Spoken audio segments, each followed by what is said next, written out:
સુરતમાં 133મી ભીમ જયંતીની ઉજવણીને લઈ મીટિંગનું આયોજન કરાયું હતું, જેમાં મોટી સંખ્યામાં ભીમ સૈનિકો હાજર રહ્યા હતા. ભારત રત્ન ડોક્ટર બાબા સાહેબ આંબેડકરજીની સાર્વજનિક જન્મ જયંતિ મહોત્સવ સમિતિ સુરત દ્વારા 133મી ભીમ જયંતીની ઉજવણીને લઈ એક મીટિંગનું આયોજન કરાયું હતું, જેમાં મોટી સંખ્યામાં ભીમ સૈનિકો જોડાયા હતા. આ મીટિંગમાં ભીમ જયંતીની ઉજવણી અંગે નિર્ણયો કરાયા હતા અને કઈ રીતે શું કાર્યક્રમ કરવું તે અંગે મીટિંગ બાદ મીડિયા સાથે વાત કરાઈ હતી. બાબા આંબેડકરજીની 133મી જન્મ જયંતિ 14મી એપ્રિલ આવી રહી છે. એ માટે આયોજન હેતુ સમગ્ર જે આગેવાનો છે અમારા દલિત આંબેડકરી બૌદ્ધ સમાજ ઉત્તર પ્રદેશ, ગુજરાત, રાજસ્થાનમાં જે ભાઈઓ સુરતમાં રહે છે અને સુરત એક મિની ભારત તરીકે ઓળખાય છે, જ્યાં દેશના લાખો દલિતો આ સુરત શહેરમાં રહે છે અને એમની ફરજ છે કે બાબા આંબેડકરજીની જન્મજયંતિ સૌ મળીને સાથે મળીને ઉત્સાહપૂર્વક ઉજવણી થાય અને બાબા આંબેડકરજીના વિચાર જન જન સુધી પહોંચે. આ પવિત્ર હેતુથી આજે બધા ગુજરાત સમાજ, યુપી, બિહાર, રાજસ્થાન, મહારાષ્ટ્ર તમામ આગેવાનો અહીંયા આજે મિટિંગ નામદેવ ઝાડકેના અધ્યક્ષ સ્થાને સર્કિટ હાઉસ ખાતે મળી હતી.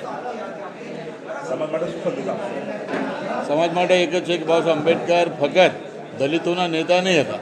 ડૉક્ટર બાબા આંબેડકર ખરેખર તો મહિલા મુક્તિના એક મહાન નેતા હતા કે જેમને હિન્દુ કોડ બિલ બનાવીને મહિલાઓ માટે સૌ પ્રથમ એમને આવાજ ઉચક્યો. મહાત્મા જ્યોતિબા ફૂલે, રાજારામ મોહન રાય પછી જો આ દેશમાં અને સંતો મહાત્માઓ પછી આ દેશમાં જો કોઈ મહિલાઓ માટે આવાજ ઉચક્યો હોય તો ડૉક્ટર આંબેડકરજીએ ઉચક્યું છે. દલિતોના ઉત્થાન માટે, અશિક્ષિત લોકોના ઉત્થાન માટે અને અછૂતોના ઉત્થાન માટે બાબા આંબેડકરે જે મહાન કાર્ય કરીને ભારતીય સંવિધાનમાં જે મૌલિક અધિકારો એસસી, એસટી, ઓબીસી અને માઇનોરિટી સમાજના લોકોને આપ્યા છે, ત્યારે બાબા આંબેડકર ફક્ત એક જ સમાજના નહીં, એ સમસ્ત ભારતીયોના નેતા છે અને આ સંદેશ અમે લોકો સુધી પહોંચાડવા માંગીએ છીએ. પણ કેટલાક મનુવાદી પરિબળોએ બાબા સાહેબ આંબેડકરજીના જે સારા વિચારો હતા, જે લોકશાહીના વિચારો બાબા સાહેબ પાસે હતા, જે સમતા, બંધુતા, કરુણા, મૈત્રીનો સંદેશ ભગવાન બુદ્ધનો ધમ્મ અંગીકાર કરીને બાબા સાહેબ આંબેડકરે લોકો સુધી મૂકેલા. પરંતુ મનુવાદી તાકાતોએ, મનુવાદી પરિબળોએ આ તમામ વિચારોને દાબીને ફક્ત બાબા સાહેબ આંબેડકર એ દલિતોના જ નેતા હતા, દલિતો માટે જ એમને કામ કર્યું, આવું બૂમરાંગા આ લોકો પુકારે છે. પણ અમારું કહેવું છે અને વિનંતી છે સૌ સમાજને, ખાસ કરીને માતા બહેનોને, કે બાબા સાહેબ આંબેડકરે જે મૌલિક અધિકાર તમને આપ્યા છે એ કોઈ પણ સંજોગોમાં તમે ભૂલવાની જોઈએ. અને બાબા સાહેબ આંબેડકર ફક્ત દલિતોના નહીં, સમગ્ર ભારતીયોના નેતા હતા. આ સંદેશ અમે લોકો સુધી પહોંચવા માંગીએ છીએ.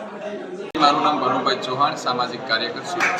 કઈ વિસ્તાર છે, શું પ્રોગ્રામ રાખવામાં આવ્યો છે? આજે સુરતના અઠવા લાઇન્સ વિસ્તારની અંદર સર્કિટ હાઉસ મુકામે ડૉક્ટર બાબા સાહેબ આંબેડકરની 133મી જન્મ જયંતિની પૂર્વ તૈયારી માટે ફૂલે સાહુ આંબેડકરી વિચારધારાને માનનાર સુરત શહેરની અંદર પૂરા ભારતમાંથી મહારાષ્ટ્ર, યુપી, એમપી, બિહાર, ગુજરાતના જે ફૂલે સાહુ આંબેડકરી વિચારધારાને માનનાર વર્ગ છે, એ વર્ગના દરેક સિનિયરો, બુઝુર્ગો અને નેતાઓએ હાજરી આપી અને ડૉક્ટર બાબા સાહેબ આંબેડકરની જન્મ જયંતિ છે સાર્વજનિક રીતે જે વર્ષોથી અમારા બુઝુર્ગોએ જે પરંપરા જે ચાલુ કરી હતી, એ સુરત રેલવે સ્ટેશનથી શરૂ થઈ અને ડૉક્ટર બાબા સાહેબ આંબેડકરની પ્રતિમા સુધીની અમારી ખૂબ મોટી શોભાયાત્રા નીકળવાની છે. એની પૂર્વ તૈયારીઓ માટે આજે અહીંયા એકઠા થયા હતા અને એકઠા થઈ અને ખૂબ સારો નિર્ણય લીધો કે હાલ અત્યાર સુધી જે સિનિયરોએ અત્યાર સુધી જે કામગીરી કરી હતી, એ સિનિયરોના માર્ગદર્શન નીચે હવે પછીનું જે નેતૃત્વ છે એ અમારું જે આ યુવાધન છે, યુવાધનને અમે નેતૃત્વ આપી અને હવે યુવાધન છે એ આ કાર્યભાર સંભાળીને સમાજને સાચી દિશા અને સાચી રાહ આપવાના છે.